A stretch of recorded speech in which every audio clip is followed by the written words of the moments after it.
আজি বিশিষ্ট শ্ৰমিক নেতা অৰ্থনৈতিক বিশ্লেষক নতুন সাহিত্য পৰিষদ আৰু নতুন পৃথিৱী পৰিষদৰ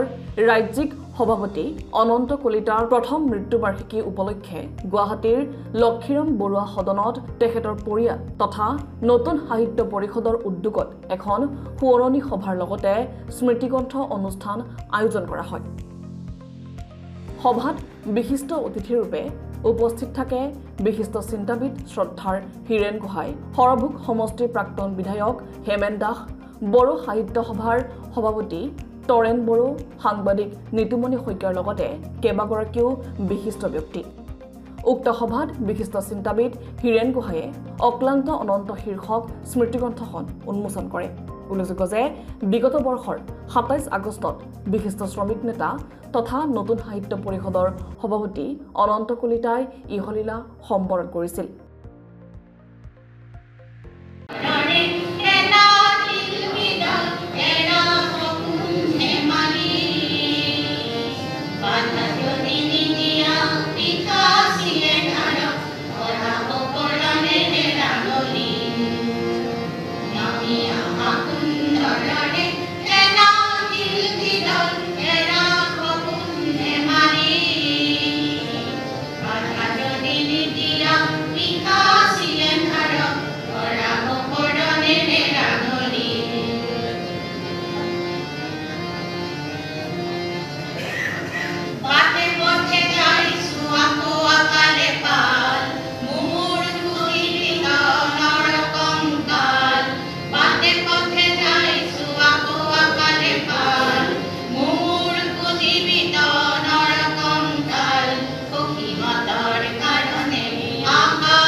প্ৰথম মৃত্যুবাৰ্ষিকী আজি যে সোঁৱৰণী সভা, এই সোঁৱৰণী সভাৰ সন্মানীয় সভাপতি ডাঙৰীয়া, সৰভোগ সমষ্টিৰ প্ৰাক্তন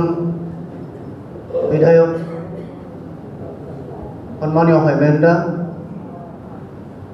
বড়ো সাহিত্য সভাৰ সভাপতি শ্ৰীযুত তৰেণ বড়ো ডাঙৰীয়া, প্ৰমুখে মঞ্চত উপবিষ্ট অন্যান্য সন্মানীয় অতিথিসকল, মোৰ সন্মুখত থকা বিভিন্ন সাহিত্য সংগঠনৰ নেতৃস্থানীয় ব্যক্তিসকল, লগতে প্ৰয়াত অনন্ত কলিতাৰ গুণমুগ্ধ শ্ৰদ্ধাৰ সুধী সমাজ, আপোনালোকে জানে আমাৰ আটাইৰে প্ৰিয় নতুন সাহিত্য পৰিষদৰ সভাপতি